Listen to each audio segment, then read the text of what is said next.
Why did you join that party and leave the Republican Party? Well, our state is in desperate need of some accountability. And I was a lifelong Republican and was very willing to do my part to make the party better. But after spending 8 years in the Missouri State Legislature and trying to reform the party from within, I found out it can't happen. If it ever were going to be reformed, it would have been reformed by now. So the best way to correct the problems is to run on the Constitution Party ticket, because that, number one, guarantees I get on your ballot in November, and number two is it means I get to tell the truth and speak my conscience and make sure everybody knows what really is going on. Okay, and when were you state rep? It was like 4 terms, right? Right, I got elected in 2002, and I was part of the big wave that came in and changed the makeup of the majority from, it used to be Democrat, and when I got elected is when it shifted to being Republican majority. And so there was a great deal of optimism, and people were hopeful that we're going to make things better now. And that euphoria lasted a very short amount of time before we found out that they're trying to grow government bigger and bloat the budget also. And so it actually is very lonely if you're a true conservative and if you care about the principles of limited government and fiscal responsibility, and then trying to navigate through the murky waters of the legislature with people who are not philosophically together was very frustrating. It was 4 consecutive terms? Right. Essentially, I got elected in 2002 and I left in 2010. Okay. And so which district? I represented O'Fallon, and that's in St. Charles County. But, you know, the bottom line is it's time for someone to be constitutional, and that's what I bring to the table. When you look at what bills passed out of the House last year alone, after I left, things got worse, and 41% of the bills that passed from the House to the governor's desk were constitutional. And so we're getting worse as we go on. So with bigger Republican majorities in both the House and Senate than ever before, they're making things even worse for us. It's not working. What's great about the lieutenant governor's position is I would be in the perfect position to hold them all accountable. Okay, and so how are your policies different than Peter Kendrick? Well, I believe in being constitutional, and I also would have an opportunity to preside over the Senate and even be engaged in the Senate debates. And nobody's really talking about the real problems going on in state government. They're all so busy getting donations and trying to pander to the special interest groups that a lot of the legislators have totally forgotten that it's about the people. What are the real problems that are going on? Well, government has lost its way. It's like a train that has gone off the track. And while people during election time talk about how they're going to put it back on the track, it's not getting back on the track. So actions speak louder than words. It's time for us to be people of integrity who are going to actually fix government and take care of the citizens first instead of padding their own pocketbooks first. Do you have any concrete, plans on how you're going to fix government if you're elected?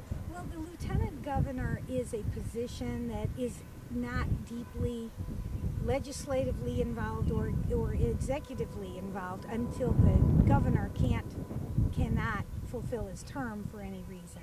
And that's when it becomes extremely important.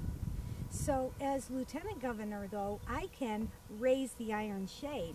I get a platform on which to speak. And when people let the sun shine in and see what's really happening in their government, back in those cigar smoke-filled rooms and around the poker table, that's when we learn what we can do to fix things.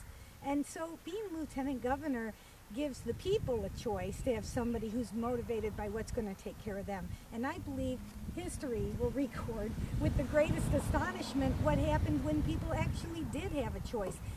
Ever since I announced I'm going to run for lieutenant governor, it's been kind of funny watching people's reactions. And one of them is the legislative branch of government has since then filed a bill saying that they won't allow the lieutenant governor to be of any party other than the governor's party. So what that's doing is stripping us of a vote for lieutenant governor. So if I'm that big of a threat, you know something good must be going on. Did anything happen with that, or it didn't pass? Or? No, it didn't, but just the idea. I actually served on the elections committee, and for 8 years it was never even considered that that might be a problem if the lieutenant governor is not of the same party as the governor. But you see, both Democrats and Republicans have become two wings of the same bird flying the wrong direction. So 85% of the bills that passed last year were bipartisan bills. They were voted on by both Republicans and Democrats. And it's hard for them to make the case that there's much of a difference between those two parties. I guarantee you it won't make a huge difference if it's somebody from the Republican Party or the Democrat Party. It will make a huge difference if it's somebody from the Constitution Party. We have to hold them accountable, and it's time that we can teach them a lesson. And speaking of the Constitution Party, a lot of people may not know what it is, and you might face a problem with name recognition. How do you plan to overcome that? Well, let me first say the Constitution Party believes everything that the Republican Party used to believe, and that was limited government and being accountable and fiscal responsibility. The difference is the Constitution Party actually lives it. They vet their candidates, and it's the only party that's 100% pro-life, with no exceptions. And that's what makes it better and different. So, you know, even though the Republicans talk about being pro-life, if they are pro-life, why are they still funding Planned Parenthood? And so how do you plan to overcome maybe problems with name recognition, like people not knowing that there's a Constitution Party? And well, the name recognition question is not too serious because a lot of people know who I am from having been in the legislature for 8 years, and I also won an award for being the most constitutional legislator in the state of Missouri, and that was awarded by the Young Republicans of America. This is a group that cares about, can we just do the right thing? And that was wonderful. And so the people who are tuned in to constitutional principles, they know who I am. And the people who like big government, they also know who I am because I've had several opportunities to be on nationwide network news for taking positions on how we're going to correct government. And I'm proud of my position. So if you're hated by those on the left, then that tells you one thing. And if you're applauded by those who believe in the Constitution, that tells you another thing. So you put the pieces together, and that's what this campaign is all about. We are putting the pieces together, and history will record with the greatest astonishment what happened when people actually had a choice on the ballot. Did you join the Constitution Party in 2010? Or when did you join the Constitution Party? I was actually the head of the Republican Party in St. Charles County in 2010.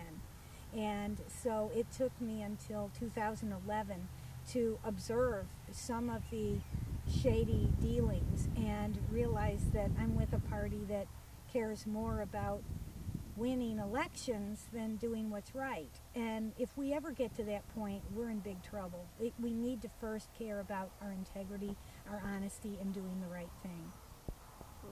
And what is your background? What do you do for a living besides a politician?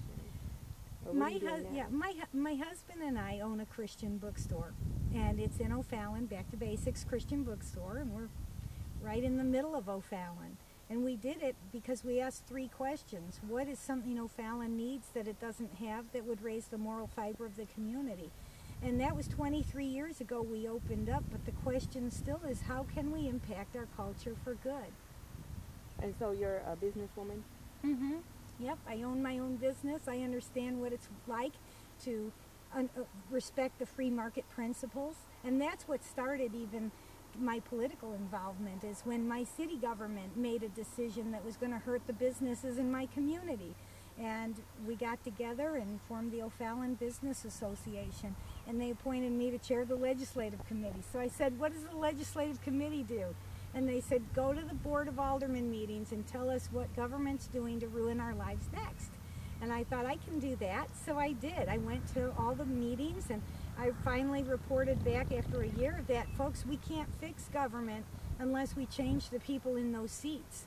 And that's still the message today. Somebody from across the room said, well, then why don't you run?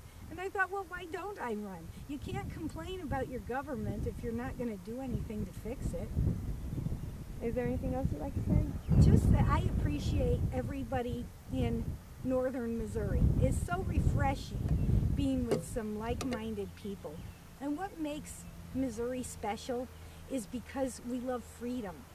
And if I win this office, we will not only send ripples across the state, the entire country is watching us and wondering if Missourians really are the show-me state. This is our chance to show them.